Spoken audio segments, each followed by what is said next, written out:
Case হয়েছে এবং আচ্ছা, গত 29 তারিখ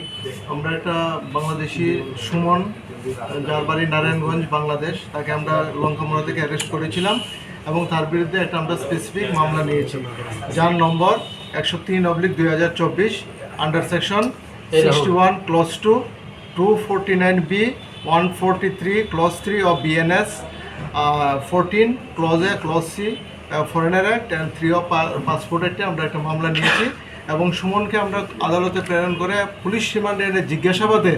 আমরা আরও কিছু নাম পেয়েছি, রফিক শেখ এবং আজিমউদ্দিন। তারা দুজনকে গতকালকে আমরা সিটি সেন্টার এলাকা থেকে অ্যারেস্ট করি।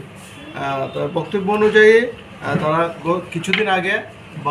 বাংলাদেশ থেকে অবৈধভাবে ভারতে প্রবেশ করেছিল সুনামুরাদ দিয়ে এবং